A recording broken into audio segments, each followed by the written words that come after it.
মুসলমানের ঘরে জন্ম গ্রহণ করে মুসলমান পরিচয় দিয়ে কোরআনের আইন দ্বারা এখনো চলতে পারি না, ঠিক কি না?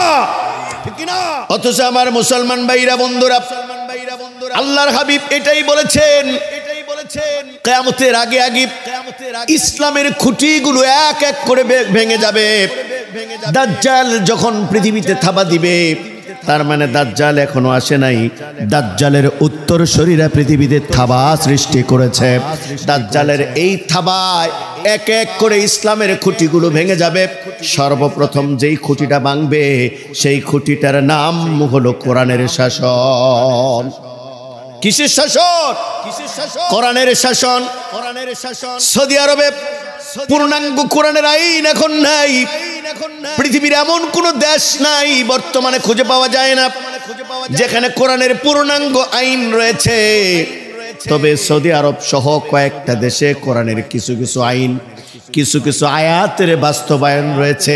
যেই দেশে চুরি করলে পরে হাত কেটে দেওয়া হয়, এই জন্য ওই দেশে স্বর্ণ রৌপ্য পড়ে থাকে, টাকা পয়সা পড়ে থাকে।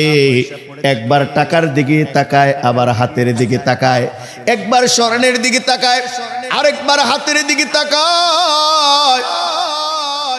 মুসলমান বন্ধুরা, বাইরে আমার, কোরআনের ওই একটা আইন শুধু সৌদি আরবে চালু থাকার কারণে সেই দেশে কোনো চোর খুঁজে পাওয়া যায় না।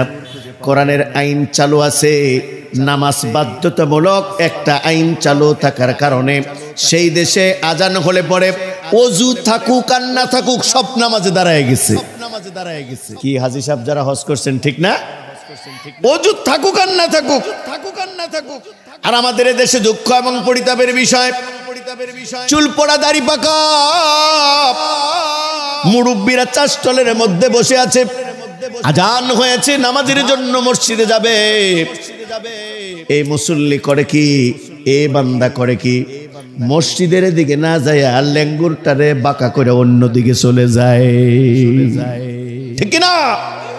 90% মুসলমানের দেশে কোরআনের একটা ট্যাবলেট যদি চালু হয়ে যাইতো, ওয়াজ করে মানুষকে নামাজের গুরুত্ব বোঝানোর দরকার পড়তো না। এই ঠিক কিনা? ফখরুদ্দিন মঈনুদ্দিন একটা আইন পাশ করছিল, খালি পলিথিন নিষিদ্ধ। এই পলিথিন এমন ভাবে নিষিদ্ধ হলো যে পলিথিন যদি পাওয়া যায় 3 বছরের জেল, 25,000 টাকা জরিমানা। খামাখা কেডা 25,000 টাকা জরিমানা দিয়ে 3 বছর জেল খাটবো? ঘরের মধ্যেও খুঁজছে পলিথিন পাওয়া যায় না, ঠিক না বে ঠিক না? মিশাব কথা কইলাম। আইন হলো এমন জরুরি, যেই ওয়াজ দিয়ে যা সম্ভব নয় তা আইন দিয়ে সম্ভব। এই জন্যই আল্লাহর হাবিব বলছেন, কিয়ামতের আগে আগে যখন দিনের খুঁটিগুলো ভেঙে যাবে, এক এক করে দিনের খুঁটিগুলো ভেঙে যাবে, তখন সর্বপ্রথম কোরআনের শাসনের খুঁটিটা ভেঙে যাবে। আজকে গোটা পৃথিবীতে কোরআনের শাসনের খুঁটি ভাঙা, কোরআনের শাসনের খুঁটি ভাঙা।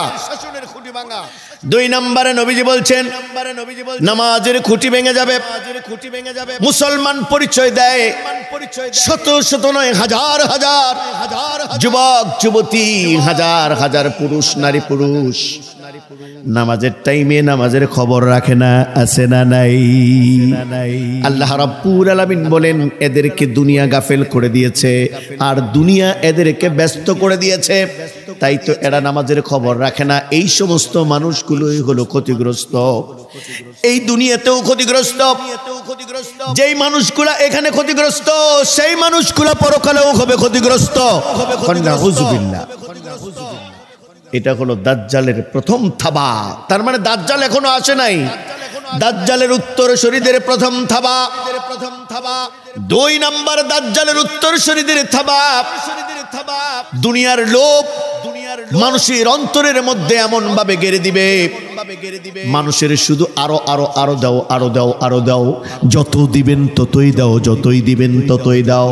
কারো যদি 1 কাঠা জমি থাকে সে আরো 2 কাঠা চাবে, কারো যদি 2 কাঠা জমি থাকে সে 3 কাঠা চাবে, কারো যদি 3 কাঠা থাকে সে 6 কাঠা চাবে, কারো যদি এই এলাকায় শিবগঞ্জে কারো যদি বাজারে যদি কারো বাড়ি থাকে সে বলবে ফুলবাড়িয়াতে বাজার দাও, ফুলবাড়িয়াতে বাড়ি দাও, ফুলবাড়িয়া যার বাড়ি হবে সে বলবে ময়মনসিংহে বাড়ি করব, ময়মনসিংহ যদি বাড়ি হয়ে যায় সে বলবে ঢাকা করব, ঢাকাতে যদি বাড়ি হয়ে যায় সে বলবে এবার আর ঢাকা বাংলাদেশে থাকবো না, লন্ডন, ফ্রান্স, চীন, জাপান এই ধরনের উন্নত দেশের মধ্যে গিয়ে বাড়ি করব। ঠিক কি না? এরকম আছে না নাই?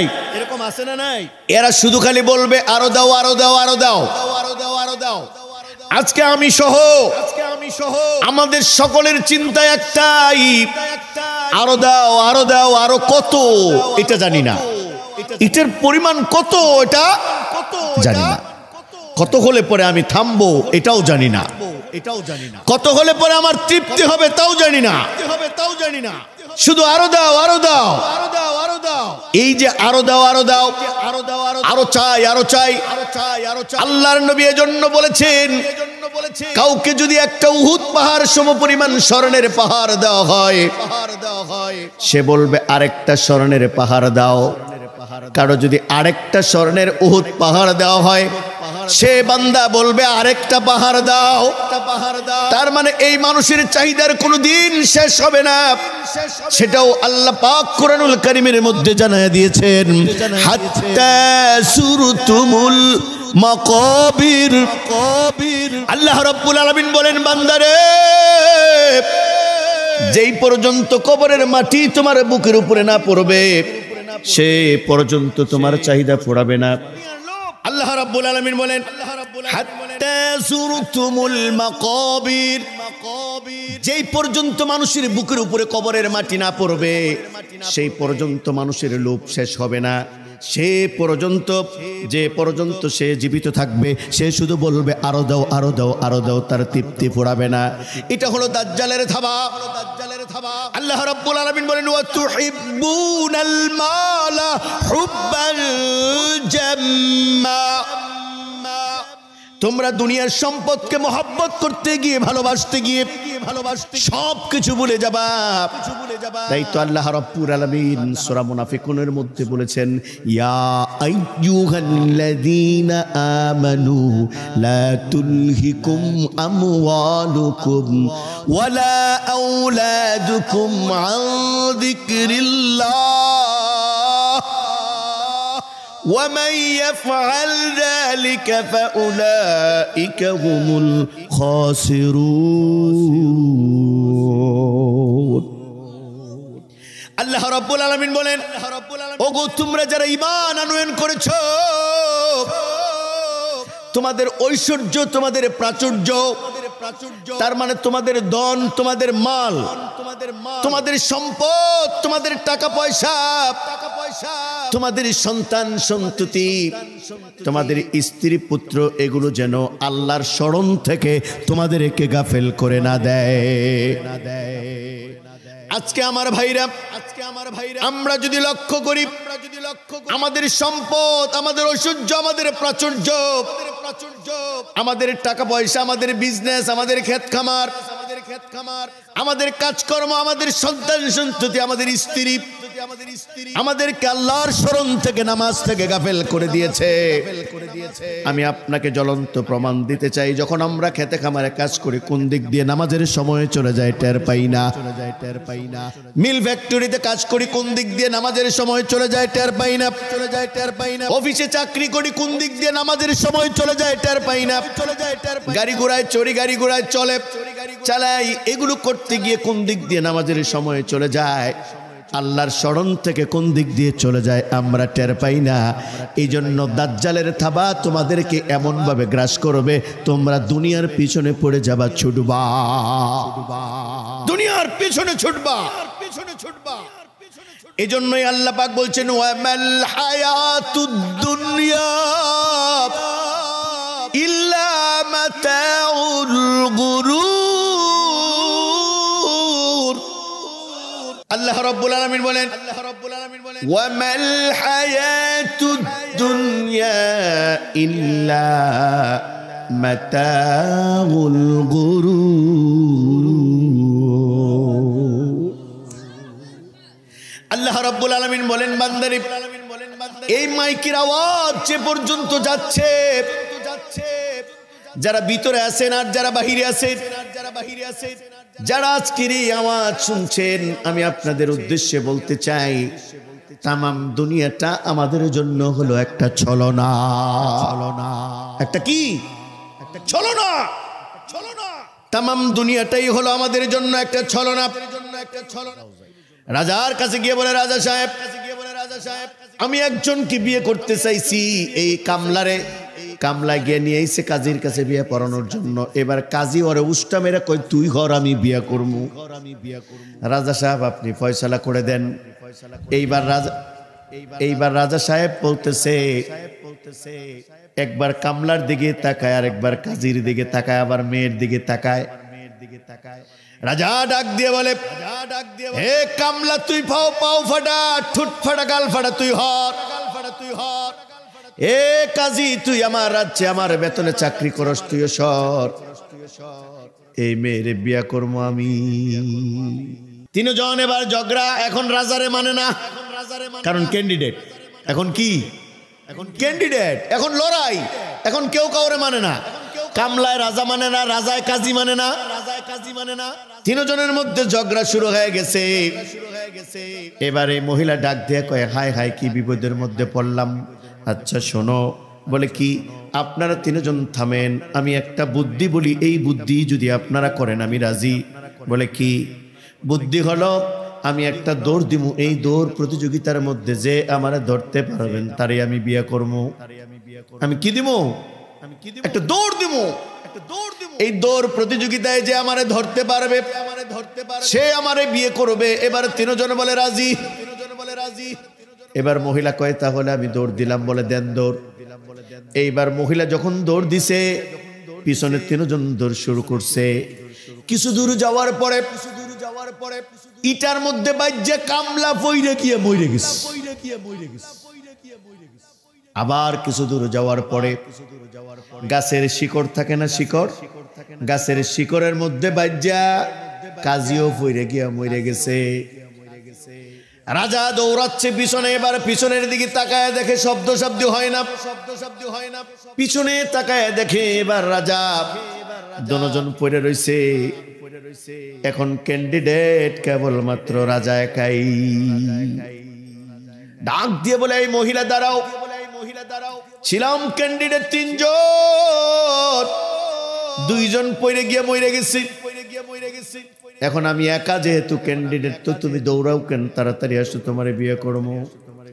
আর যেহেতু ক্যান্ডিডেট নাই, তাহলে আমি দৌড়াবো কেন? তুমি আসো, বিয়ে করবো। এবার ওই মহিলা বলে, না রাজা মশাই না। বলে কেন রে?